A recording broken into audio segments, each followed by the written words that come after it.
Hello बच्चों, कैसे हो आप सब। उम्मीद है बच्चों आप सब अच्छे होंगे और अपनी पढ़ाई भी अच्छे से कर रहे होंगे। तो बच्चों आज की क्लास में हम जो हिस्ट्री में अपना अगला टॉपिक कवर करेंगे जिसका नाम है मुगल साम्राज्य। इससे पहले बच्चों हमने दिल्ली सल्तनत है उसको पूरा कवर कर लिया था, और जैसे कि आप जानते हैं कि जो दिल्ली सल्तनत है वो टोटल 1206 में जो है मोहम्मद गोरी की मृत्यु होती है, और उसके बाद में दिल्ली सल्तनत की जो स्थापना करते हैं कुतुबुद्दीन ऐबक 1206 ईस्वी में। और बच्चों जो दिल्ली पूरी जो सल्तनत है बच्चों आपकी 1500 जो है 26 तक ये चलती है। तो लगभग बच्चों 320 जो है वर्षों का जो टाइम पीरियड होता है दिल्ली सल्तनत का, ठीक है। और उसके बाद में फिर जो दिल्ली सल्तनत में जैसे कि हमने जो टोटल जो वंश पढ़े थे लगभग 5 थे, जिसमें सबसे जो पहला जो वंश था दिल्ली सल्तनत में जो गुलाम वंश था आपका, ठीक है। उसके बाद में हमने बच्चों उसके बाद में हमने क्या पढ़ा था, खिलजी वंश और तुगलक वंश हमने कवर किया, ठीक है। और तुगलक वंश के बाद में बच्चों हमने कवर किया सैयद वंश और लोधी वंश, ठीक है।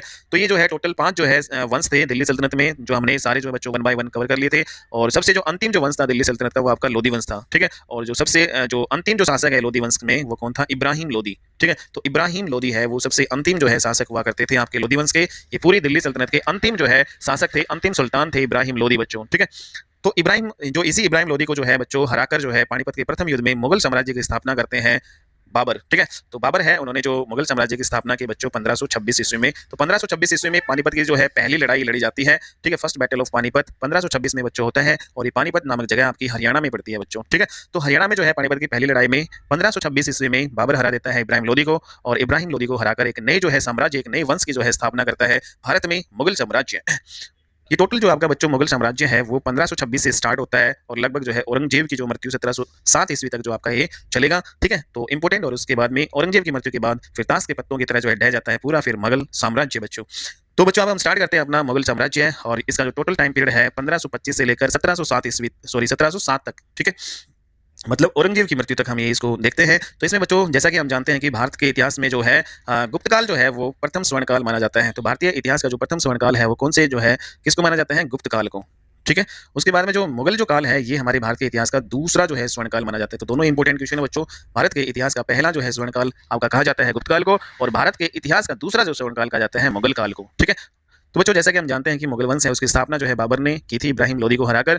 और बाबर के बारे में अब हम इंपोर्टेंट डिस्कशन कर लेते हैं कि बाबर है उन्होंने कैसे हिंदुस्तान में मुगल साम्राज्य की स्थापना की, कहाँ से जो है ये आया था, और बच्चों ये कौन होता था, तुर्की होता था या फिर आपका अफगानी होता था या फिर अरबी होता था, ठीक है। तो सारा जो डिस्कशन इस क्लास में बच्चों हम करेंगे। 1526 से जो है 1530 ईस्वी तक ये शासन करता है। तो जो मुगल जो है वंश में बच्चों 1526 से लेकर 1530 ईस्वी तक ये शासन करता है बाबर।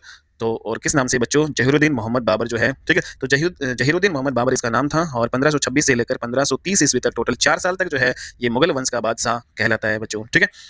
इनका जो जन्म की बात करें तो इसका जो बाबर है इनका जन्म हुआ था 1483 ईस्वी में, 14 फरवरी वैलेंटाइन डे वाले दिन 14 फरवरी 1483 ईस्वी को फरगना जो है तुर्की में इसका जन्म हुआ था। तो ये तुर्की में इसका जन्म हुआ था बच्चों, तुर्की से था ही, ठीक है। और आज जो प्रेजेंट में जो जो फरगना है वो आपका उज्बेकिस्तान में पड़ता है, ठीक है। तो उज्बेकिस्तान में आपका ये जन्म हुआ था फरगना नामक स्थान पर बाबर का 14 फरवरी 1483 ईस्वी में। इसके जो फादर हैं जैसे कि पिछली क्लास में बच्चों हमने डिस्कस किया था, इसका जो फादर है वो उमर शेख मिर्जा थे, और जो एक चगताई जाति का तुर्क हुआ करता था। और इसकी जो मदर है वो उसका नाम कुतलुग निगार बेग। तो कुतलुग निगार बेग है इसकी जो मदर था, जो एक मंगोल हुआ करती थी। तो इसके जो फादर का नाम था उमर शेख मिर्जा, और ये एक तुर्क था और तैमूर लंग का वंशज हुआ करता था। और बच्चों हम जानते हैं कि जो बाबर है वो पांचवा जो है वंश था, पांचवा वंशज था, ठीक है, तैमूर लंग का। तैमूर लंग की ओर से पांचवा वंश था, और जो चंगेज खान है उसकी ओर से 14वां वंश हुआ करता था, ठीक है। तो मतलब चंगेज खान और जो तैमूर लंग है ये जो बाबर के पूर्वज हुआ करते थे।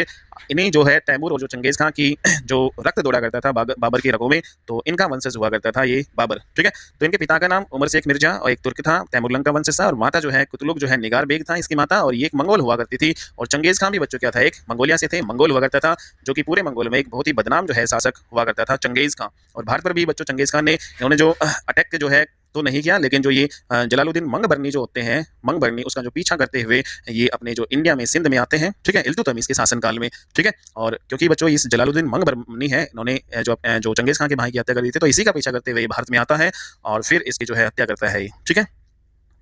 तो बच्चों क्योंकि बाबर है वो मंगोल जो है से था, मंगोल से संबंध रखता था, उनकी जो माता है मंगोलिया से या मंगोल हुआ करती थी। तो इसी जो है जो मंगोल से इनका जो वंश का नाम पड़ा मुगल वंश, ठीक है। और जिसका जो है अर्थ होता है बहादुर, ठीक है। तो मुगल वंश मतलब मंगोल, जो मुगल का अर्थ होता है बहादुर।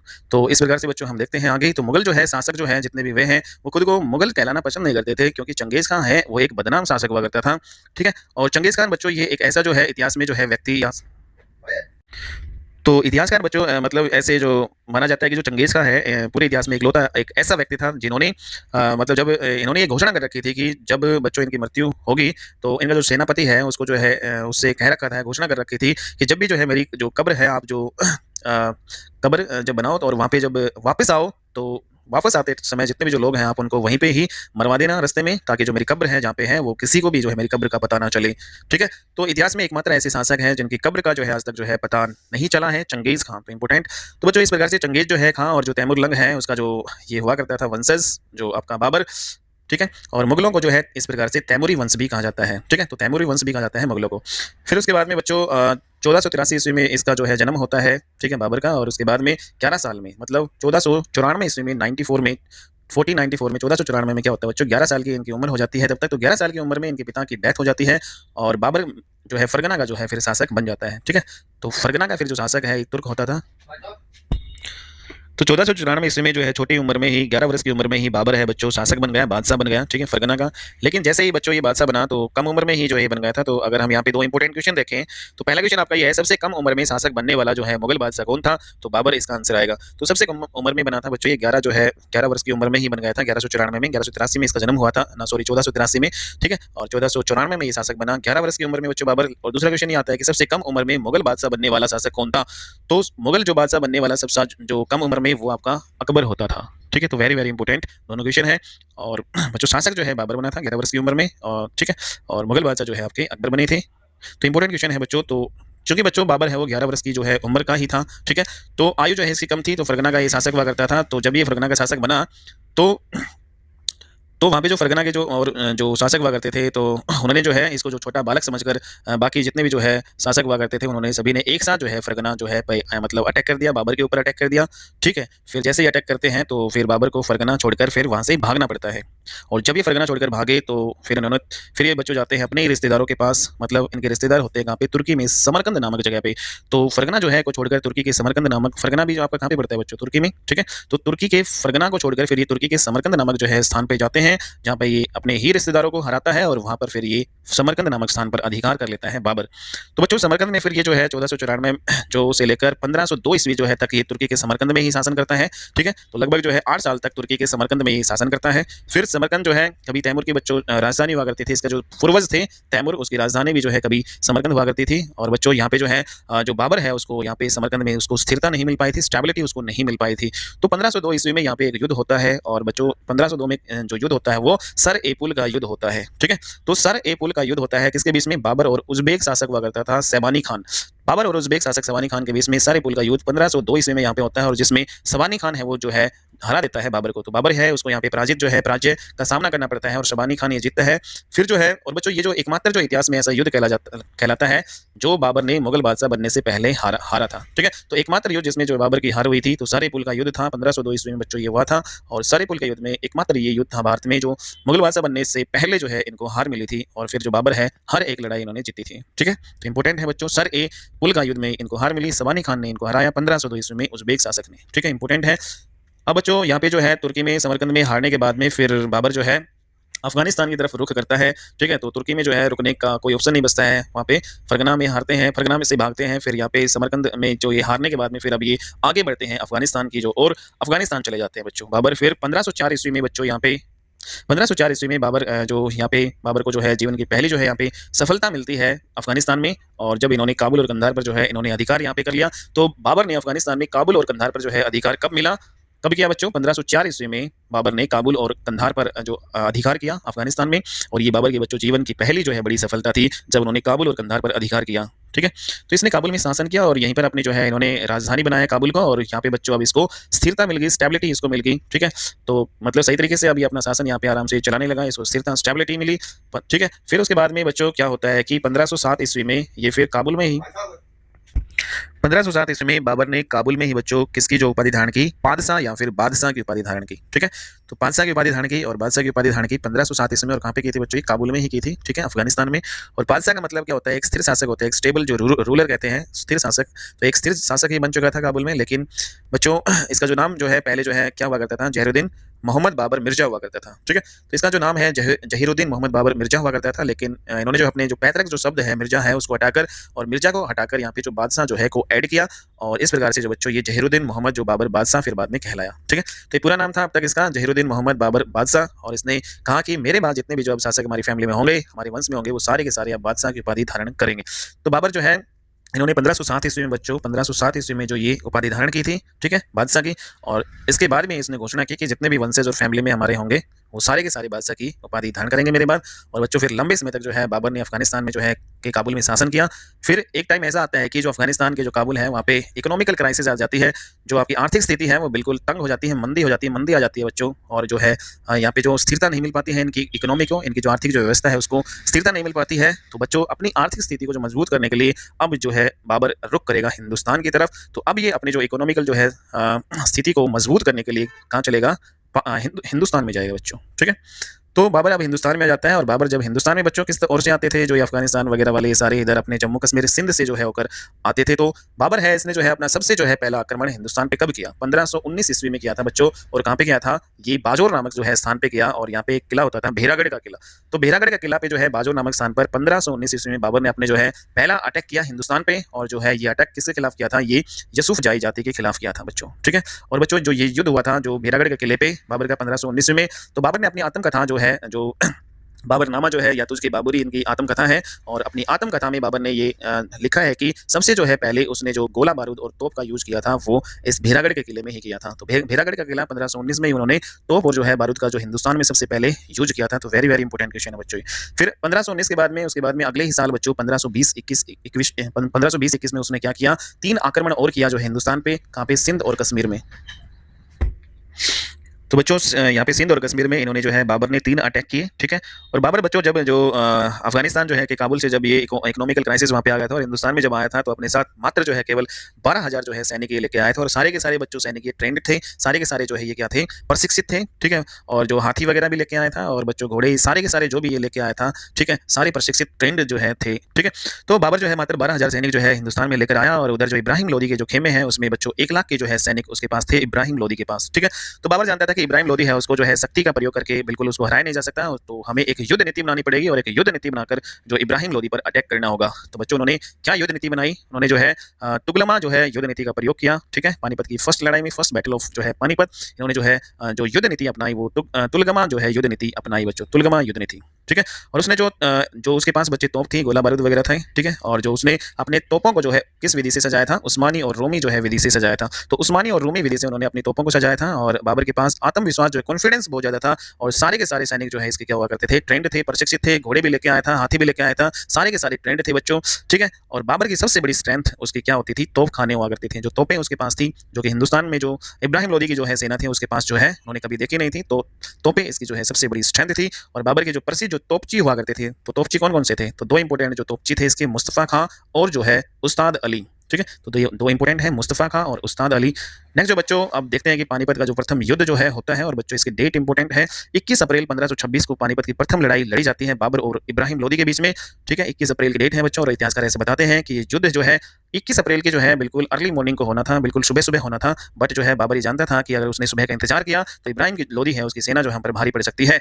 इसलिए बाबर ने क्या किया कि 20 अप्रैल जो है 1526 की मध्य रात्रि में ही उन्होंने जो है अटैक करना स्टार्ट कर दिया, और बाबर के खेमे से जो है गोला बारूद जो है वहाँ पे छूटने शुरू हो गए थे। इसलिए बच्चों जो इब्राहिम लोदी के जो खेमे में भगदड़ मच गई, क्यों मच गई, क्योंकि इब्राहिम लोदी के सैनिकों के लिए जो तोपों की जो ये आवाज़ थी वो एक नई आवाज़ थी। क्योंकि कभी भी जो है इब्राहिम लोदी की जो सेना थी उन्होंने कभी भी जो है जो तोप वगैरह गोला बारूद वगैरह ये कभी जो सुने नहीं थे, और वो ट्रेंड भी नहीं थे जो सैनिक इब्राहिम लोदी के।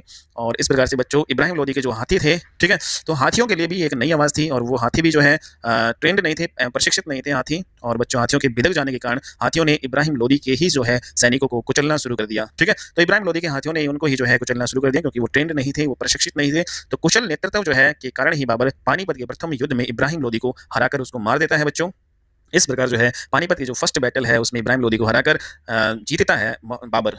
ठीक है, तो बच्चों ये बाबर है उसके जीवन की जो सबसे बड़ी जो है जीत थी, जिसको वो सेलिब्रेट करने के लिए वो जाता है काबुल और कंधार। ठीक है, तो इस जो है पानीपत की जो लड़ाई फर्स्ट थी, ये बाबर के जीवन की सबसे बड़ी जीत थी और इसको सेलिब्रेशन करने के लिए ये गया था। काबुल और कंधार जाना चाहता था। तो बाबर है, उसका बड़ा बेटा हुआ करता था हुमायूं। तो अपने बड़े बेटे हुमायूं को आदेश दिया और कहा, आप जाइए दिल्ली और आगरा पे जो खजाना है उस पे अधिकार कर लीजिए।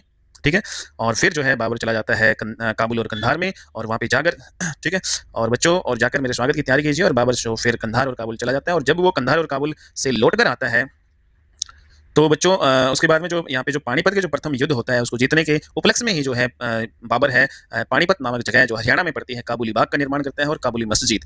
तो काबुली बाग और काबुली मस्जिद का निर्माण करवाता है पानीपत में बाबर। ठीक है। और बच्चों क्योंकि बाबर है वो उसको बागवानी का बड़ा ही शौक हुआ करता था, और ये जो बागवानी का शौक रखने वाला जो मुगल बादशाह हुआ करता था बाबर, और बच्चों ये जहाँ भी जाता था वहीं पर ही एक बाग का निर्माण करवा दिया करता था। तो हॉर्टिकल्चर बागवानी जो है इसको बहुत ज़्यादा पसंद थी, बाग वगैरह बनवा लेता था। और अपनी इसकी जो प्रिय पत्नी हुआ करती थी जिसका नाम था मुस्मत काबुली बेगम, तो मुस्मत काबुली जो बेगम है इनकी जो प्रिय पत्नी, इन्हीं के नाम पर इन्होंने काबुली बाग और काबुली मस्जिद पानीपत में बनवाई। तो फर्स्ट बैटल ऑफ जो पानीपत की प्रथम लड़ाई जो है जीतने के बाद उसकी खुशी में काबुली बाग और काबुली मस्जिद अपनी पत्नी के नाम पे बनवाते हैं ये। ठीक है। पानीपत में बच्चों, हरियाणा में आपका पड़ता है ये।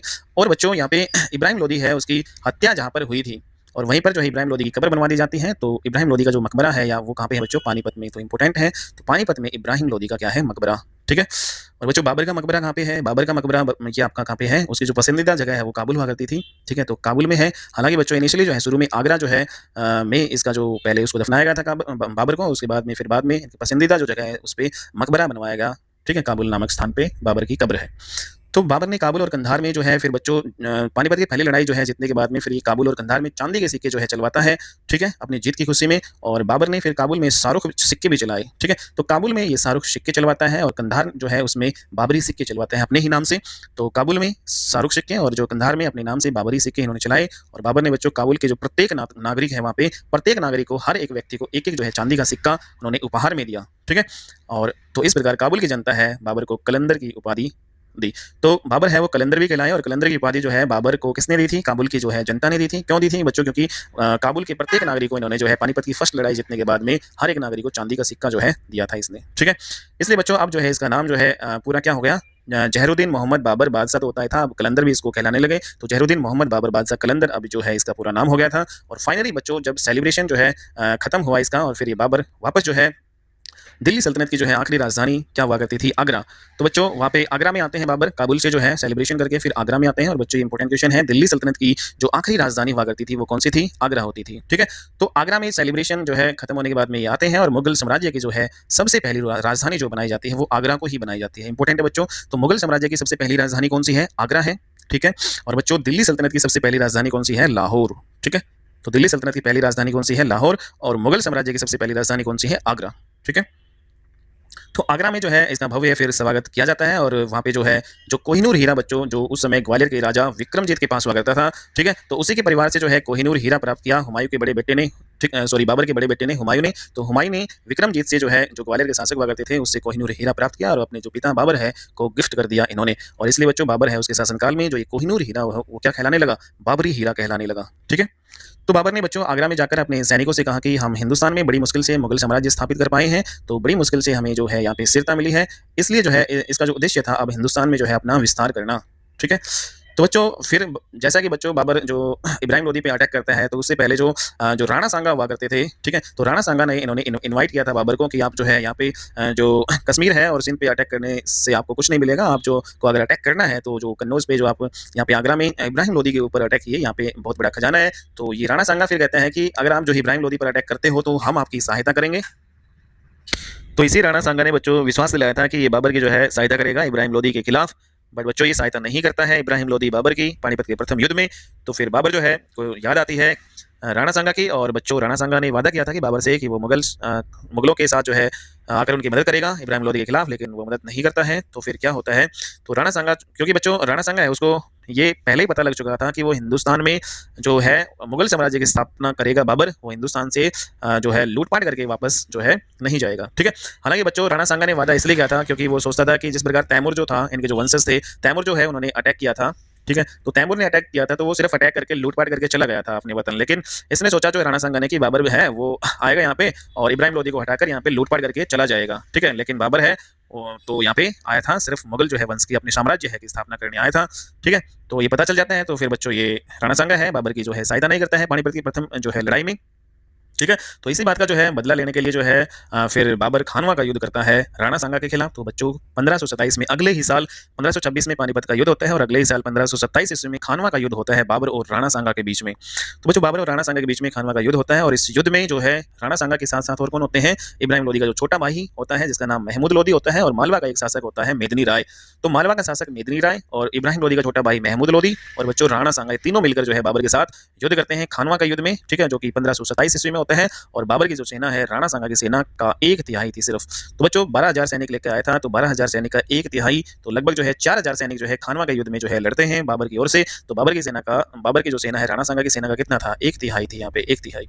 और वह जानता था कि राणा सांगा जो है भी एक पावरफुल शासक है, तो पहले ही इब्राहिम लोदी को, क्योंकि बच्चों राणा जो सांगा है वो इब्राहिम लोदी को घटोली के युद्ध में हरा चुका था। ठीक है, तो राणा सांगा इब्राहिम लोदी को घटोली के युद्ध में हरा चुका था, तो बाबर जानता था कि पावरफुल शासक है, तो मतलब इसको दिमाग से लड़ना पड़ेगा। तो इस प्रकार जो है बाबर जो अपने सैनिकों के पास जाता है। ठीक है बच्चों, और सैनिकों में एक जोश भरने के लिए जाता है और बाबर कहता है कि हम हिंदुस्तान में है वो इस्लाम धर्म का प्रचार करने आए हैं। अगर आप चाहते हैं कि हिंदुस्तान में इस्लाम धर्म का प्रचार हो और हमें दर बदर की ठोकरें खानी ना पड़े, हमें फिर से काबुल कंधार जो है वापस ना जाना पड़े, क्योंकि वहाँ पर पहले ही इकोनॉमिकल जो है क्राइसिस आ चुके हैं, तो अगर जो है आप जो है युद्ध करना चाहते हैं तो आप इसको युद्ध ना समझे, एक धर्म युद्ध समझे।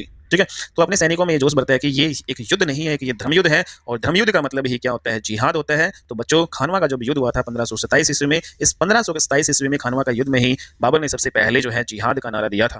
ठीक है, तो जिहाद का नारा जो है बाबर ने खानवा के युद्ध में दिया था, इंपोर्टेंट है। तो बच्चों फिर क्या होता है, खानवा के युद्ध में अपने धर्म की रक्षा करने के लिए केवल जो है एक तिहाई सैनिकों ने ही पराजित कर दिया राणा सांगा को। ठीक है, तो राणा सांगा को पराजित कर देते हैं खानवा के युद्ध में बच्चों, बाबर अब जीत जाते हैं। ठीक है, और जैसे ही बच्चों खानवा का युद्ध जीतते हैं तो बाबर ने फिर एक उपाधि धारण की जिसका नाम है गाजी। तो बाबर है अब बन गया गाजी। तो इस प्रकार बच्चों बाबर का पूरा नाम, कलंदर की उपाधि तक तो धारण इन्होंने कर ली थी। बादशाह जो बच्चों ये बना काबुल में ही। ठीक है, और फिर कलंदर की उपाधि जो है इन्होंने इसकी जो जनता ने दिया जो काबुल में। ठीक है, और फिर उसके बाद में खानवे के युद्ध के बाद में बच्चों इन्होंने गाजी की भी उपाधि धारण कर ली। तो इस प्रकार इसका जो नाम है जहरुद्दीन मोहम्मद बाबर बादशाह कलंदर गाजी, तो ये पूरा इसका नाम हो गया था। ठीक है, तो इंपोर्टेंट है बच्चों हमारा खानवा का युद्ध हमने पढ़ लिया। अब 1500 जो है 27-28 में बाबर के शासन में बाबरी मस्जिद जो है का निर्माण करवाया गया। ठीक है, तो बच्चों ये जो बाबरी मस्जिद है का निर्माण है बाबर के एक सेनापति जिसका नाम था मीर बाकी। तो बाबर का सेनापति मीर बाकी है, इन्होंने बाबरी मस्जिद का निर्माण करवाया 1527-28 ईस्वी में। और कहाँ पे करवाया बच्चों, अयोध्या नामक स्थान पर, यूपी में। ठीक है, तो अयोध्या में मीर बाकी इसका जो सेनापति ने बाबरी मस्जिद का निर्माण करवाया। और मीर बाकी बच्चों ये ताशकंद जो है से बिलोंग करता था, और ताशकंद जो है ये उज्बेकिस्तान की राजधानी हुआ करती है। ठीक है, तो उज्बेकिस्तान की राजधानी है ताशकंद, ताशकंद से था मीर बाकी, और इसलिए इसको जो है बच्चों मीर जो बाकी को क्या कहा जाता था, बाकी ताशकंदी भी कहा जाता है। ठीक है, तो इसके सेनापति मीर बाकी ने क्या बनवाया था आपका, ये बाबरी मस्जिद अयोध्या में 1527-28 में। अब बच्चों 1528 में एक और इंपोर्टेंट युद्ध लड़ता है बाबर, और इसका नाम है चंदेरी का युद्ध। इंपोर्टेंट है बच्चों चंदेरी का युद्ध। और बाबर जो मालवा का जो शासक होता था मेदिनी राय, तो बाबर और मेदिनी राय के बीच में लड़ा जाता है चंदोरी का युद्ध 1500 जो है 28 ईस्वी को बच्चों। ठीक है, तो मेदिनी राय ये मालवा का शासक था। और बच्चों इस युद्ध में क्या होता है, बाबर ने मेदिनी राय की हत्या की, और इसके बाद इसके जो सैनिकों की भी हत्या इसने करवा दी। तो मेदिनी राय के सैनिकों की भी हत्या करवा दी, और जितने भी जो इसके सैनिक थे सारे के सारे जो है उन सैनिकों के सर कटवा दिए इसने। ठीक है, और बच्चों जो सर कटवाए और उसके जो मुंडे जिसको कहा जाता है, तो सर और मुंडों को जो कटवा कर एक मीनार उसने बनवा दी। ठीक है, और बच्चों ये जो एक मंगोल प्रथा भी हुआ करती थी, तो जितने भी जो सैनिक थे मेदिनी राय के सभी के सर कटवा कर बाबर ने क्या करवा दी, एक मीनार बनवा दी, सरों से जो है एक मीनार चुनवा दी। और बच्चों इतना ही नहीं, बाबर ने फिर मेदिनी राय के महल में जितने भी जो औरतें रहा करती थी उन सब को अगवा करने का जो है आदेश दे दिया था, और कहा था कि अपने हरम में जो है ले आइए सभी औरतों को। बट जो है बच्चों जैसे ही फिर जो बाबर है मेदिनी राय के महल की तरफ जो है बढ़ता है, तो बाबर के सैनिक जब मेदिनी राय के महल की तरफ आगे बढ़ते हैं, तो जितने भी महिलाएं होती हैं सारी की सारी महिलाओं ने सामूहिक रूप से जो है क्या कर लिया, आत्मदाह कर लिया, मीन्स जोहर कर लिया। ठीक है, तो जो अग्निकुंड है उसमें उसमें समर्पित हो जाती है, उसको जोहर कहा जाता है बच्चों। सभी जो स्त्रियों ने अपनी इज्जत बचाने के लिए जोहर कर लिया, और बाबर ने सबसे पहले जोहर के जो दर्शन कब किए थे, इसी युद्ध चंदेरी के युद्ध में किए थे। ठीक है, तो वेरी वेरी इंपॉर्टेंट बच्चों, तो इतना भयानक हुआ करता था बच्चों बाबर। और चंदेरी के युद्ध को जीतने के बाद फिर बाबर बच्चों वापस लौटा, और इस जीत का जो है उन्होंने जश्न मनाना शुरू किया। और बच्चों जब इस युद्ध का जब वो जश्न मना रहा था तो रात्रि भोज चल रहा था, और उस रात्रि भोज में उसने क्या देखा, बाबर की नजर है पड़ती है एक सैनिक पे जो तलवार से क्या कर रहा था, मांस खा रहा था, गोश्त खा रहा था। ठीक है, तो तलवार से जो है मांस जो है के पीस को उठा उठा कर खा रहा था। और बच्चों ये कौन था, ये कौन था, ये आपका शेरशाह सूरी था। ठीक है, तो बाबर ने अपने बेटे हुमायूं और उसका जो सेनापति मीर बाकी था उसको बुलाया और कहा कि इस जो है गुस्ताख पर नजर रखिएगा, क्योंकि पता नहीं, मुझे ऐसा लग रहा है कि ये एक असामान्य व्यक्ति, एक एक्स्ट्रा ऑर्डिनरी पर्सन है। बाबर ने कहा पता नहीं, इस सैनिक के चेहरे से मुझे इनसिक्योरिटी जो है फील हो रही है। ठीक है, असुरक्षा जो है मुझे हो रही है, इसके चेहरे में एक अलग ही जो है तेज मुझे नजर आ रहा है, और ऐसा लग रहा है मुझे कि ये व्यक्ति जो है मुगल साम्राज्य के लिए खतरा हो सकता है। और बच्चों यही बात भी वो सैनिक जो खड़ा वहाँ पे जो मांस खा रहा था वो सुन रहा था, और अब वो बाबर की नज़रों में आ गया था, तो उसको पता चल गया था, इसलिए वो सैनिक जो है बाबर की सेना को छोड़कर भाग गया। बट उसके जाने से जो पहले बाबर के सैनिकों से उसने कह दिया कि यदि खुदा ने जो है मुझे ज़िंदगी में कभी दोबारा मौका दिया तो मैं कसम खाता हूँ इन मुगलों को भारत से बाहर निकालूंगा। और बच्चों फिर आगे ऐसा ही होता है, और ठीक 12 साल जो है के बाद यही जो सैनिक जो था उन्होंने जो है कन्नौज और बिलग्राम के जो युद्ध में हुमायूं को पराजित किया था और हिंदुस्तान से मुगलों को बाहर भगाया था, और खुद जो है फिर ये शेरशाह सूरी के नाम से जो है सिंहासन पर बैठता है। और बच्चों इस शेरशाह सूरी का जो वास्तविक नाम क्या था, फरीद खान, जिसको शेर खान भी कहा जाता है। ठीक है, तो बच्चों ये इंपॉर्टेंट है। और शेरशाह ये एक अफगान हुआ करता था वैसे। तो शेरशाह सूरी जो है बाबर की ओर से किस युद्ध में लड़ा था, तो इंपॉर्टेंट है, तो ये चंदेरी का जो युद्ध हुआ था उसमें बाबर की ओर से लड़ा था शेरशाह सूरी। नेक्स्ट बच्चों हम पढ़ते हैं इंपॉर्टेंट। तो बच्चों बाबर की सेना तो छोड़कर वो चला गया था, बाबर की सेना तो बच्चों ये छोड़कर चला गया था कौन, शेरशाह सूरी, जिसको फरीद खान भी कहते हैं, शेर खान भी कहते हैं। लेकिन उसने जाकर फिर हाथ मिला लिया महमूद लोदी से। तो महमूद लोदी कौन था, ये इब्राहिम लोदी का छोटा भाई हुआ करता था और बंगाल में जो है शासन किया करता था बच्चों। क्योंकि बच्चों फरीद खान जो है खुद भी एक अफगानी था और ये भी अफगानी थे। तो और महमूद जो है लोदी ये चाहता था कि एक बार फिर से जो है हिंदुस्तान में अफगानों का शासन रहे और मुगलों को हिंदुस्तान से जो है बाहर खदेड़ दिया जाए। ठीक है बच्चों, फिर 1529 ईस्वी में एक इंपॉर्टेंट जो है युद्ध और लड़ा जाता है। महमूद लोदी ने एक बार फिर जो है बाबर के खिलाफ युद्ध किया और कोशिश की मुगलों को बाहर निकालने की, बट ये सफल नहीं हुआ। और बच्चों यहाँ पे जो है 1529 ईस्वी में घाघरा जो नदी के तट पर घाघरा का युद्ध लड़ा गया। तो घाघरा का युद्ध लड़ा गया, घाघरा नदी के तट पर बाबर और अफगानों के बीच में युद्ध लड़ा गया। इसमें अफगानों का नेतृत्व किसने किया, महमूद लोदी ने। ठीक है, और जो इब्राहिम लोदी का छोटा भाई हुआ करता था बच्चों। घाघरा का युद्ध हुआ बाबर और अफगान महमूद लोदी के बीच में। तो कब हुआ बच्चों ये जो घाघरा का युद्ध 1529 ईस्वी में हुआ। तो इस युद्ध में बाबर ने अफगानों को हरा दिया और इतिहासकारों का कहना है कि इस युद्ध में बाबर की बुरी तरह जो है बाबर भी क्या हो गया था, इसमें घायल हो गया था और फिर बाद में 1530 ईस्वी में बाबर की मृत्यु भी हो गई थी। ठीक है, तो इस घाघरा के युद्ध में जो 1529 ईस्वी में हुआ किस किस के बीच में हुआ बच्चों, बाबर और अफगानों के बीच में हुआ था। अफगानी कौन था, महमूद लोदी था। महमूद लोदी कौन था, इब्राहिम लोदी का छोटा भाई हुआ करता था। ठीक है, और इसी युद्ध में घाघरे के युद्ध में 1530 में बाबर की मृत्यु होती है। घाघरा के युद्ध में नहीं होती बच्चों, 1530 में घायल हो जाता है, बाद में फिर जो है इसकी मृत्यु भी हो जाती है। और बच्चों मुगल इतिहासकार ये बताते हैं कि घाघरा का जो युद्ध है एकमात्र ऐसा युद्ध माना जाता है जो किस पे लड़ा गया था, जल में भी लड़ा गया था और थल पे भी लड़ा गया था। ठीक है, तो मुगल इतिहास में था ये, मुगलों के पीरियड में एकमात्र ऐसा युद्ध था जो जल और थल दोनों में लड़ा गया था। कुछ इतिहासकार बच्चों मानते हैं कि बाबर की जो मृत्यु है वो लाहौर में हुई थी, लेकिन ज्यादातर इतिहासकार ये मानते हैं कि बाबर की मृत्यु कहाँ पे हुई थी, आगरा में हुई थी। ठीक है, तो बाबर की मृत्यु कहाँ पे हुई थी, आगरा में ज्यादातर इतिहासकार मानते हैं, कुछ मानते हैं लाहौर में हुई थी। लेकिन बाबर की एक पुत्री हुआ करती थी गुलबदन बेगम। गुलबदन बेगम जो है इनकी जो पुत्री हुआ करती थी बाबर की, इनका मानना है कि जो इब्राहिम लोदी है उसकी माँ ने बाबर को जहर दे दिया था, इसलिए जो बाबर की मृत्यु हुई थी। ठीक है, तो इंपॉर्टेंट है बच्चों, बाबर की जो मृत्यु है अधिकतर मानते हैं आगरा में हुई थी, कुछ मानते हैं लाहौर में हुई थी। इसकी बेटी कहती है कि इन्होंने जहर दे दिया था इब्राहिम लोदी की माँ ने। तो बाबर की जो पसंदीदा जो है बच्चों जगह हुआ करती थी काबुल, और बाबर ये चाहता था जब उसकी मृत्यु हो तो काबुल में ही उसको जो है दफना दिया जाए। बट बच्चों जब बाबर की डेथ हुई थी, ठीक है 1530 ईस्वी में, तो उस टाइम जो है तो काबुल में बच्चों इसकी जो कब्र है उसको ले जाना संभव नहीं था उस टाइम 1530 में। तो शुरू में ही फिर क्या किया गया कि बाबर है उसका जो दफना दिया गया कहाँ पे, आगरा के आराम बाग नामक जो है स्थान पर। तो शुरू में जो है बाबर को दफना दिया जाता है आगरा में ही। ठीक है, आगरा में आराम बाग में उनको दफना दिया जाता है, फिर लेकिन बाद में फिर इनका मकबरा बना दिया जाता है काबुल में। ठीक है, तो इनकी पसंदीदा जगह थी काबुल में, और इनको फिर बच्चों आज के टाइम में जो है काबुल में ही क्या है, बाबर जो है उनकी कब्र है। तो बाबर की कब्र या मकबरा जो है वो कहाँ पे है, काबुल में। तो इंपॉर्टेंट है बच्चों ये। बाबर ने बच्चों अपनी आत्म जो है कथा लिखी जिसका नाम था तुझके बाबरी, इसको बाबर नामा भी कहा जाता है। और बच्चों उसने जो है इसको तुर्क जो है भाषा में लिखा था, चगताई भाषा है, तुर्क भाषा में अपनी आत्मकथा लिखी। बाद में बाबरनामा का जो है अनुवाद फिर किया गया, जो बाबरनामा इनकी जो आत्मकथा थी इसका अनुवाद अकबर के शासनकाल में फारसी भाषा में किया गया। और बच्चों फारसी भाषा पर्शियन लैंग्वेज में इसका अनुवाद किया गया बाबरनामा जो इसकी आत्मकथा थी। और ये फारसी में जो अनुवाद किसने किया था, अब्दुल रहीम खाने खाना। और ये अब्दुल रहीम खाने खाना कौन था बच्चों, ये अकबर के नवरत्नों में से एक था अब्दुल रहीम खाने खाना, और ये बैरम खान का बेटा हुआ करता था बच्चों। और बैरम खान कौन था बच्चों, ये अकबर का जो है संरक्षक था। ठीक है, तो बैरम खान अकबर का संरक्षक, अकबर का सेनापति हुआ करता था, और इसी का जो है बैरम खान का ही बेटा हुआ करता था अब्दुल रहीम खाने खाना, जिन्होंने बाबरनामा का फारसी भाषा में अनुवाद किया था। ठीक है, इंपॉर्टेंट क्वेश्चन है बच्चों ये। क्योंकि बच्चों बाबर है वो बागवानी का उसको शौक जो है ज़्यादा था, तो बागवानी का जो है शौक रखने वाला जो है शासक या बादशाह कौन था, तो आंसर आएगा बाबर। और ढोल नगाड़ों का भी शौक ये रखता था, तो ढोल नगाड़ों का शौक रखने वाला बादशाह कौन था, तो ये भी कौन है बच्चों, बाबर। ठीक है, तो बाबर के 4 बेटे हुआ करते थे और उनमें सबसे बड़ा हुआ करता था उसका बेटा हुमायूं। ठीक है, तो हुमायूं बच्चों, तो बाबर ये चाहता था कि उसका जो उसकी मृत्यु के बाद अगला जो है उसका उत्तराधिकारी, अगला जो बादशाह वो कौन बने, हुमायूं बने। ठीक है, और हुमायूं का जो पूरा नाम क्या था, नसरुद्दीन मोहम्मद हुमायूं। तो बच्चों फिर बाबर की मृत्यु जो 1530 में हो जाती है, और उसके बाद में फिर बच्चों 10 साल तक शासन करते हैं हुमायूं। अगले जो है बादशाह होते हैं नसरुद्दीन मोहम्मद बादशाह।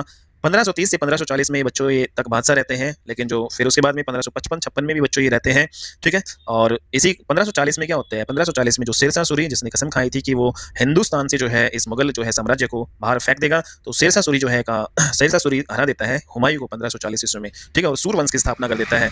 तो बच्चों बाबर के बाद में जो आपके अगला उत्तराधिकारी कौन बनते हैं, हुमायूं। तो बाबर के 4 बेटे थे, 4 कौन कौन से थे, हुमायूं का सबसे बड़ा बेटा था, ठीक है, कामरान था, अस्करी और हिंदाल। तो ये जो है 4 बेटे थे, हुमायूं, कामरान, अस्करी और हिंदाल। बाबर जब मरा तो उसके मरने से पहले उसकी इच्छा थी कि जो है उसकी इच्छा थी कि जो मेरे मरने के बाद जो है उसने हुमायूं को अपने पास बुलाया और उसने कहा कि जो आप जो है मेरे मरने के बाद जो चारों भाई हैं सिंहासन के लिए कभी भी लड़ाई मत करना आपस में, ठीक है, और कोई भी जो है सिंहासन को लेकर लड़ाई नहीं करेगा। तो इस प्रकार से उन्होंने ये कहा था। और बच्चों फिर और उन्होंने कहा था कि मेरा जो साम्राज्य है वो अपने चारों भाई आपस में आप बांट लेना। तो इस प्रकार जो है चार जो है चारों के चारों हैं वो अपने जो राज्य को बांट लेते हैं बच्चों, ठीक है। तो इस प्रकार जो बाबर अगला जो उत्तराधिकारी बनता है, ठीक है, मुगल जो है वंश का, और बाबर जो है सॉरी हुमायूं, बाबर का अगला पुत्र हुमायूं बनता है। हुमायूं जो है एक आज्ञाकारी पुत्र होता है इसका। उसने मुगल साम्राज्य को डिवाइड कर दिया, जैसे उसकी पिता की इच्छा थी कि चारों भाई बांटकर जो है खाएं साम्राज्य को, तो हुमायूं ने वैसा ही किया और इसने जो है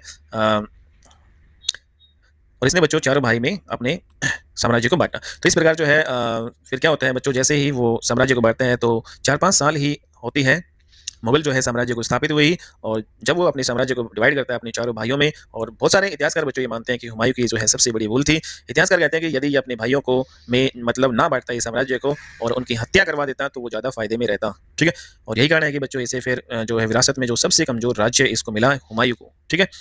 हुमायूं ने अपने जो है भाई कामरान को जो है क्या दे दिया, तो चारों भाइयों में कैसे बांटा इन्होंने, तो उसका जो भाई कामरान होता था उसको जो अफगानिस्तान का काबुल और कंधार दे दिया, और उसका जो भाई अस्कनी होता था उसको सब्बल की जागीरें दे दी, और जो हिंदाल था उसको अलवर जो है वाला जो है एरिया दे दिया। तो इस प्रकार बच्चों हुमायूं जो है एक आज्ञाकारी था, अपने जो पिता का काइंड हार्टेड जो है ज़्यादा दयालु हुआ करता था, इसलिए तो क्या होता है बच्चों, जो हुमायूं है एक ज़्यादा दरियादिल और काइंड हार्टेड पर्सन था, इसलिए इसी के जो भाई है उसके खिलाफ हो गए और बार बार जो है उसी के भाई जो है उसके खिलाफ विद्रोह करने लग गए थे, ठीक है। तो उसका जो बड़ा भाई और क्योंकि बड़ा भाई और जो है नेक दिल हुआ करता था, तो हर बार जो है विद्रोह करने के बावजूद भी है हुमायूं अपने भाइयों को क्या कर देता था, माफ कर देता था। और बच्चों उधर जो है फरीद खान जो है तो कसम खाकर ये बैठा था कि मुगलों को हिंदुस्तान से वो बाहर निकालेगा। और जैसे तैसे बच्चों 10 वर्ष तक हुमायूं ने शासन किया, 1530 से 1540 ईस्वी तक इन्होंने शासन किया बच्चों हुमायूं ने। तो 1540 में ही फिर क्या होता है, कन्नौज या बिलग्राम का युद्ध होता है। तो इस कन्नौज और बिलग्राम के युद्ध में हुमायूं को बुरी तरह से पराजित होना पड़ता है, किसके द्वारा, शेरशाह सूरी के द्वारा, ठीक है, शेर खान के द्वारा। तो शेरशाह सूरी ने भारत में फिर एक सूर वंश की स्थापना कर दी हुमायूं को हराकर। और बच्चों कौन सा युद्ध हुआ था, 1540 ईस्वी में बिलग्राम कन्नौज का युद्ध हुआ था। किसके बीच में हुआ था, शेरशाह सूरी और हुमायूं के बीच में, जिसमें हुमायूं है उसको पराजय का सामना करना पड़ता है और जो शेरशाह सूरी एक सूर वंश की स्थापना कर देता है। 15 साल तक जो है बच्चों ये ऐसे ही फिर हुमायूं निर्वास काल में घूमता रहा, और जैसे तैसे हुमायूं दोबारा जो है मुगल वंश की जो स्थापना करेगा बाद में आगे चलकर, लेकिन इसकी किस्मत है इतनी अच्छी नहीं होती थी। और 1556 ईस्वी में जो है जब ये शाम के टाइम में जब नमाज पढ़कर अपने पुस्तकालय से जो है नीचे उतर रहा था अपनी लाइब्रेरी से, और बच्चों क्यों बच्चों, क्योंकि ये एक अफीम जो है उसका ज़्यादा सेवन करता था, जब अपनी लाइब्रेरी में छत से जब ये नीचे उतर रहा था तो पाँव जो है कि लड़खड़ा, जो इसके जो पैर हैं वो लड़खड़ा जाते हैं और लाइब्रेरी की जो सीढ़ियाँ होती हैं उनसे नीचे गिरकर जो है हुमायूं की क्या हो जाती है, मृत्यु हो जाती है, ठीक है। तो इंपॉर्टेंट है बच्चों, हुमायूं की मृत्यु हो जाती है फिर 1556 ईस्वी में। और इसी के बारे में बच्चों इतिहासकार जो है एक लेनपुल होते हैं, तो इतिहासकार लेनपुल जो हुमायूं के बारे में कहते हैं कि एक अभाग्य मुगल जो है बादशाह हुआ करता था, बेचारा जैसे इसने जो है जीवन लुढ़क लुढ़क कर व्यतीत किया था वैसे ही लुढ़क लुढ़क कर इसकी मृत्यु जो है भी हो गई, ठीक है। तो ऐसा कहा है इतिहासकार लेनपुल ने। तो बच्चों जब बाबर की मृत्यु हुई तब इब्राहिम लोदी का जो छोटा भाई हुआ करता था महमूद लोदी, तो उस टाइम बच्चों ये कहाँ पे शासक करता था, कहाँ पे शासन करता था, ये बंगाल में, ठीक है। तो ये अब जो 3 इंपॉर्टेंट रोल प्ले करते हैं आगे हुमायूं के बाद में बच्चों यहाँ पे। हालांकि बच्चों जो महमूद जो लोदी है इब्राहिम लोदी का छोटा भाई होता था, तो बंगाल में था ये। और फिर शेर खान जो था, जो जिसका नाम फरीद खान भी था, शेरशाह सूरी, और ये बिहार का जो है में शासन करता था, और गुजरात में करता था बहादुर शाह। तो ये इस प्रकार से 3 जो है प्रतिद्वंदी हुआ करते थे, किसके, हुमायूं के, ठीक है। तो हुमायूं के जो है 3 जो है प्रतिद्वंदी थे, कौन कौन, एक महमूद लोदी जो बंगाल में शासन कर रहा था, शेरशाह तो था ही था, ठीक है, बिहार में था, और गुजरात का शासक बहादुर शाह, ठीक है। तो इस प्रकार से बच्चों हुमायूं का जो अगर हुमायूं के बारे में अगर हम देखें तो हुमायूं जो है के बारे में डिटेल में अगर पढ़ें तो बच्चों हुमायूं का जन्म है 1508 ईस्वी में काबुल में हुआ था, अफगानिस्तान में। हुमायूं का सबसे जो पहला आक्रमण हुआ था 1531 ईस्वी में कालिंजर के किले पे। तो कालिंजर के किले पे हुमायूं ने आक्रमण किया था 1531 ईस्वी में। और इस समय जो कालिंजर का शासक कौन होता था, प्रताप रुद्रदेव। तो प्रताप रुद्रदेव है कालिंजर का शासक था। 1531 में कालिंजर का जो है युद्ध होता है, और बच्चों इस कालिंजर अभियान में हुमायूं क्या होता है, विफल हो जाता है, ठीक है।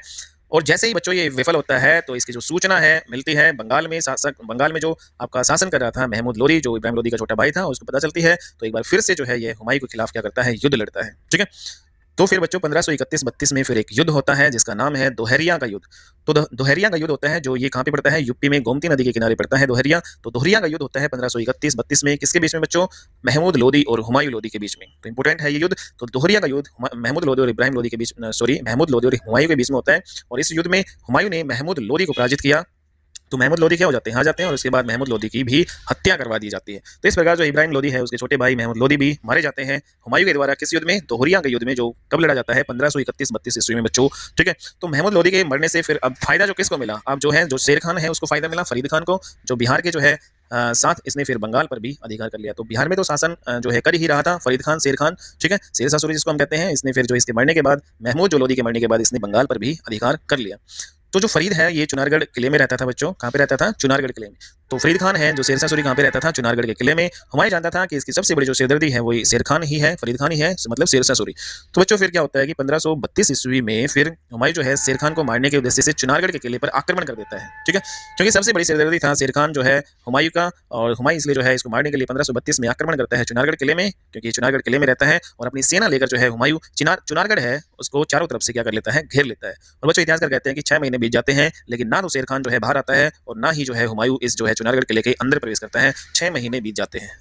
तो बच्चों जब 6 महीने के बाद चुनारगढ़ किले का जो है अंदर से जब राशन खत्म होने लगता है, तो शेर खान ने फिर अपने पुत्र जो है को एक छोटी जो है सेना की टुकड़ी देकर इन्होंने हुमायूं के पास भेजा और कहा कि आप जाइए और वहां पे हुमायूं के साथ एक झूठी संधि कर ले। तो इस प्रकार जो है हुमायूं के साथ एक झूठी जो है संधि कर ली जाती है शेर शाह के द्वारा। बट बच्चों हुमायूं है वो एक नेकदिल होता था, हुमायूं जो है इसलिए वो इस संधि के बहकावे में आया, और हुमायूं ने जो है अपना जो पड़ाव डाल रखा था 6 महीने तक चुनारगढ़ के किले पे, और वो अपना जो है पड़ाव हटाकर अपनी सेना को लेकर वहां से वापस चला जाता है। तो बच्चों ये हुमायूं है इसके जीवन की दूसरी सबसे बड़ी भूल थी। इतिहासकार कहते हैं कि जीवन की सबसे जो है बड़ी दूसरी भूल थी हुमायूं की ये, क्योंकि एक तरफ तो इसने जो है साम्राज्य का जो है विभाजन कर दिया था अपने भाइयों में, पहले तो गलती कर ही चुका था, इसके भाई भी जो है इसका साथ नहीं दे रहे थे, वो भी इसी के ऊपर ही इसके भाई आक्रमण कर रहे थे, बार बार उनको माफ कर देता था। एक तो उसने जो है अपना साम्राज्य जो है का विभाजन करके पहले ही एक गलती कर दी थी, और दूसरी तरफ इतिहासकार कहते हैं कि इसने दूसरी जो बड़ी गलती ये कर दी कि इसने चुनारगढ़ पर जो जो इसने घेराव कर रखा था शेर खान को मारने के लिए 6 महीने तक जो है ये रुका, तो इसने बच्चों यहाँ पे आया भी, शेर खान को मारा भी नहीं, और 6 महीने इसके वेस्ट भी चले गए, और बच्चों इस प्रकार बिना जो है शेर खान को मारे जो है ये वापस लौट गया था। तो ये इसकी दूसरी गलती बताते हैं इतिहासकार। लेकिन जब ये जो है चुनारगढ़ अभियान जो है कर रहा था, तो इसी का फायदा उठाने के लिए अपनी सेना जो है फिर भेजी बहादुर शाह ने। ठीक है बच्चों, तो बहादुर शाह जो है जो गुजरात में जो है शासक था, तो बहादुर शाह ने फिर जो है अपनी सेना जो है भेजी हुमायूं को जो है मरवाने के लिए। तो 1535-36 ईस्वी में क्या होता है, हुमायूं ने बहादुर शाह को जो है पराजित कर दिया, और गुजरात से जो है इसका खतरा भी जो है ये टल जाता है हुमायूं का, तो क्योंकि गुजरात का शासक हुआ करता था ये। ठीक है, तो बच्चों गुजरात से भी जो है फिर इसका खतरा टल जाता है 1535-36 में। तो बहादुर शाह जो है को हटाकर हुमायूं ने 2 किलों को जीता। तो बहादुर शाह जो गुजरात में उसको हराकर इसने 2 किले जीते हुमायूं ने। कौन कौन से, मांडू और चंपानेर का किला, मांडू और चंपानेर का किला जीता। और बच्चों फिर इंपॉर्टेंट यहाँ पे बात क्या आती है कि उधर जब हुमायूं को ये बात पता चली कि शेर शाह जो है उस पर अटैक करने की योजना बना रहा है, तो हुमायूं ने एक बार फिर से जो है शेर शाह को मारने के लिए फिर से चुनारगढ़ किले पर अटैक कर देता है। ठीक है, तो 1538 ईस्वी में द्वितीय आक्रमण करता है ये हुमायूं। ठीक है, और फिर से जो है चुनारगढ़ किले पर द्वितीय आक्रमण करता है, उसको घेर लेता है। लेकिन बच्चों इस बार जब ये जाता है तो हुमायूं ने यहाँ पे घेराव तो कर ही लिया, तो लेकिन इस बार जब ये जाता है तो ये पूरे इंतजाम के साथ जाता है हुमायूं। ठीक है, और लगभग 14-15 दिन के अभियान के बाद ही मुगलों की तोपों द्वारा जो है चुनारगढ़ के किले को गिरवा देता है। तो अपनी तोपें भी ले जाते हैं इस बार बच्चों, और चुनारगढ़ किले में जो है ये प्रवेश कर जाता है। लेकिन जब ये चुनारगढ़ में प्रवेश करता है बच्चों, तो उस समय जो है जो शेर खान है, जो शेर शाह सूरी है, वो वहां पर था ही नहीं, और शेर खान पहले ही वहां से निकल चुका था। लेकिन बच्चों फिर क्या होता है, इतिहासकार कहते हैं कि हुमायूं की एक और जो है सबसे बड़ी कमी यह थी कि एक छोटी सी जो है जीत, जब भी इसको कोई छोटी सी जीत या बात हो जाती थी तो तभी ये सेलिब्रेशन करना जो है शुरू कर देता है, जश्न मनाना शुरू कर देता था। जब इसने जो है चुनारगढ़ किले पर अटैक किया और उसको तहस-नहस किया, और जब ये चुनारगढ़ किले में अंदर गया तो वहाँ पे शेर खान तो इसको मिला नहीं, लेकिन इसको क्या मिला, इसको बहुत सारी जो है शराब और खाने की जो है वस्तुएं मिली। इसके बाद जब ये क्या करने लगा, जश्न मनाना शुरू करने लगा, और बच्चों लगभग 40 दिन तक जो है हुमायूं ने जश्न जो है मनाना ये जारी रखा। तो 40 दिन तक जो है जश्न में डूबा रहा। ठीक है, और कब तक रहा, और जब तक कि सारी की सारी सभा जो शराब और खाने की जो वस्तुएं खत्म नहीं हो गई, तब तक ये 40 दिन तक जो है ये जश्न में ही डूबा रहा। और जब सारा का सारा सामान जो है खत्म हो गया, तो हुमायूं बंगाल की तरफ फिर जो है शेर शाह का पीछा करने के लिए जाता है। और बच्चों ये बंगाल के गोड़ नामक जो है स्थान पर पहुंचकर वहां पर इसने लाशों के जो है ढेर पड़े देखे। तो हुमायूं ने यहाँ पे जो है गोड़ नामक जो है स्थान पे बंगाल में यहाँ पे बहुत सारी लाशें देखी है। शेर शाह जो है सूरी का पीछा करता रहा, और जब इसने बंगाल के गोड़ नामक स्थान पर जो है लाशों के ढेर देखे, तो इसी ने जो है गोड़ स्थान को जन्नताबाद नाम दिया। तो हुमायूं ने जो है गौड़ नामक स्थान जो बंगाल में है, और इसको जो है क्या नाम दिया, जनंताबाद। ठीक है, तो इंपॉर्टेंट है बच्चों, क्योंकि जो है हुमायूं ने जो शेरशाह सूरी ने एक साजिश रखी थी, तो साजिश रचकर जो है शेरशाह ने हुमायूं को आगरा से लेकर यहाँ पर बंगाल तक जो है बुला लिया था। ठीक है, लेकिन शेर खान जो है हुमायूं के अब तक भी हाथ में नहीं आया था। अब हुमायूं के पास कोई ऑप्शन नहीं था, और उसकी जो सेना है हुमायूं की वो भी हार चुकी थी, और अब उसके पास बच्चों कोई ऑप्शन नहीं बचा था। और जब हुमायूं अपनी सेना जो है लेकर वापस लौट रहा था, तो रास्ते में ही बक्सर में चौसा नामक स्थान पर, जो आपकी बिहार में पड़ती है, तो बक्सर में चौसा नामक स्थान पर अपनी सेना लेकर इसका इंतजार कौन कर रहा था, शेर खान। ठीक है, और बच्चों क्योंकि यह शेर खान की साजिश थी, ठीक है, बंगाल तक इसने बुला लिया था साजिश रचकर बच्चों, और जब हुमायूं अपनी थकी हारी सेना को वापस लेकर लौट रहा था, तो रास्ते में ही उस पर अटैक कर दिया गया। ठीक है, और बच्चों फिर इंपॉर्टेंट जो लड़ाई लड़ी जाती है 1539 ईस्वी में, तो 1539 में चौसा का युद्ध होता है, जो आपका बक्सर और ये बिहार में पड़ता है। तो चौसा का युद्ध किसके बीच में लड़ा जाता है, हुमायूं और शेर खान के बीच में। चौसा का युद्ध होता है हुमायूं और शेर खान के बीच में, और इस युद्ध में हुमायूं की बुरी तरीके से पराजित होती है, और हुमायूं बच्चों हारते हैं और शेर खान इसमें जीतते हैं। ठीक है, तो इंपॉर्टेंट है 1539 में जो चौसा के युद्ध में जीत जाते हैं शेर खान, और शेर खान ने जो है हुमायूं को पराजित कर फिर एक उपाधि धारण की, जिसका नाम क्या है, शेरशाह। ठीक है, नेक्स्ट जो है बच्चों हम करते हैं, शेर खान जो है फिर हुमायूं को अपने भाले से जो है मारने ही वाला था, बट इतिहासकार बताते हैं कि हुमायूं जो है अपनी जान बचाने के लिए अपना घोड़ा लेकर गंगा नदी में कूद गया। ठीक है, और जब ये गंगा नदी में डूबने लगा, तो एक नाविक जो है हुआ करता था, जिसका नाम था निजाम। तो बच्चों गंगा नदी में जब ये डूबने लगा, तो एक नाविक होता था जिसका नाम था निजाम, तो इसने हुमायूं को बचाया और अपनी नाव में बैठाकर हुमायूं को गंगा नदी पार करवाकर उसे गंगा पार लेके गया। ठीक है, और जब बच्चों आगरा में पहुंचा, तो वहां पे जाकर हुमायूं ने अपने सिंहासन पर जब ये बैठा, तो उससे पहले एक दिन के लिए जो ये निजाम था जिसने उसकी जो है सहायता की थी, बचाया था, तो निजाम को एक दिन का जो है बादशाह बना दिया जाता है। ठीक है, तो निजाम है, इसको जो नाविक था निजाम, उसको एक दिन का बादशाह बना दिया हुमायूं ने, और इसी जो है निजाम ने, जब ये एक दिन का बादशाह बना, इसी निजाम ने फिर जब ये एक दिन का बादशाह बना, तो इस दौरान इसने चमड़े के सिक्के चलाए। ठीक है, तो चमड़े के सिक्के किसने चलाए, निजाम ने, जो मुगल बादशाह बना था एक दिन के लिए, हुमायूं ने बनाया था। और बच्चों चमड़े के जो सांकेतिक जो मुद्रा है, चमड़े की सांकेतिक मुद्रा है, वो किसने चलवाई थी, ये हमने पढ़ा था दिल्ली सल्तनत में मोहम्मद बिन तुगलक ने। तो इंपॉर्टेंट है, चमड़े के सांकेतिक सिक्के चलाए मोहम्मद बिन तुगलक ने, चमड़े के सिक्के निजाम ने चलाए, जो एक दिन का बादशाह था। तो बच्चों 1540 में फिर एक और इंपॉर्टेंट जो लड़ाई होती है, और ये होती है आपका बिलग्राम और कन्नौज का युद्ध, और इसमें शेर खान है हुमायूं को फिर से हरा देता है। ठीक है, और फिर यहाँ पे सूर वंश की स्थापना करता है भारत में शेरशाह सूरी, और शेरशाह के नाम से जो है ये उपाधि धारण करता है। तो 1540 में बिलग्राम कन्नौज के युद्ध में हरा देता है शेर खान हुमायूं को। ठीक है, और सूर वंश की स्थापना बच्चों अब करता है। और बच्चों हुमायूं ने अपने शासनकाल में दिल्ली में एक नगर की स्थापना की थी, जिसे दीन पनाह कहा जाता है। ठीक है, तो दिल्ली में दीन पनाह जो है नामक स्थान पर फिर ये क्या कर देता है, इसको डिस्ट्रॉय करके, और यहाँ पर दिल्ली का पुराना जो है किला बनवाता है। ठीक है, तो शेरशाह दीन पनाह है, उसको डिस्ट्रॉय करके दिल्ली में क्या करवाता है, दिल्ली का पुराना किला ओल्ड फोर्ट ऑफ दिल्ली बनवाता है, और इसका जो वास्तविक नाम है, इस old fort of Delhi, Delhi का पुराना नाम, इसको कहा जाता है किला ए कुहना। तो किला ए कुहना जो है ये बनवाता है शेरशाह सूरी। और बच्चों 1541 ईस्वी में एक इंपॉर्टेंट बात ये होती है कि जो हुमायूं है किससे विवाह करता है, हमीदा बानो बेगम। तो हमीदा बानो बेगम से विवाह करता है 1541 में हुमायूं। और बच्चों ये हमीदा बानो बेगम कौन थी, ये मीर अली की पुत्री हुआ करती थी। और बच्चों मीर अली कौन था, मीर अली हुमायूं का जो सबसे छोटा भाई हिंदाल होता था, उसका गुरु होता था। ठीक है, तो जो हिंदाल जो है उसका गुरु होता था मीर अली, और इसी की पुत्री हुआ करती थी हमीदा बानो बेगम। इससे विवाह किया था हुमायूं ने 1541 ईस्वी में। और बच्चों अगले ही साल में फिर क्या होता है, 1542 में हुमायूं से एक जो है हुमायूं का बेटा बनता है अकबर। तो हुमायूं बच्चों अब देखो क्या होता है कि हुमायूं के पास अब तक जो है कोई भी रहने के लिए किला नहीं था, क्योंकि ये जो है शेरशाह सूरी से हार गया था, तो इसके पास कोई भी किला नहीं था। तो फिर इसको अपने एक मित्र की याद आती है, और एक मित्र रहते हैं, उससे मदद मांगने के लिए जाते हैं राजस्थान के अमरकोट नामक शासक के पास। ठीक है, तो राजस्थान के अमरकोट का जो है शासक इसका मित्र हुआ करता था, जो क्या नाम था इसका, राजा वीरसाल। राजा वीरसाल जो है एक राजपूत जो है शासक हुआ करता था। और बच्चों यहाँ पे जो है मदद मांगने के लिए जो है हुमायूं जाता है, और यहीं पर फिर जो है राजा वीरसाल के जो है महल में ये रहते हैं हुमायूं। और फिर जो है एक अगले साल 1541 में विवाह करता है हमीदा जो है बानो बेगम से, और 1542 ईस्वी में फिर एक जो पुत्र का जन्म होता है 15 अक्टूबर 1542 ईस्वी में हमीदा बानो बेगम जो इनकी पत्नी है, इनसे एक पुत्र का जन्म होता है जिसका नाम है अकबर। ठीक है, तो अकबर का जन्म होता है 15 अक्टूबर 1542 ईस्वी में, और कहाँ पे होता है, अमरकोट के राजा वीरसाल के महल में होता है बच्चों। ठीक है, तो अकबर की माँ का नाम क्या था, हमीदा बानो बेगम। तो इस प्रकार से बच्चों ये हमने आज की क्लास में इतना कवर किया है, और बच्चों नेक्स्ट क्लास में और जो है बच्चों हम करेंगे जो जो अधूरा पार्ट हमारा रह गया है। ठीक है, तो आज की क्लास में बच्चों इतना ही। और आपको ये कैसी लगी बच्चों ये वीडियो, अगर आपको ये जो है अच्छी लगी है, तो आप इस चैनल को लाइक शेयर एंड बच्चों चैनल को सब्सक्राइब जरूर कर लेना। ठीक है बच्चों, तो आज की क्लास में इतना ही, नेक्स्ट क्लास में मिलते हैं और अच्छी वीडियो के साथ। तब तक के लिए बाय बच्चों, टेक केयर।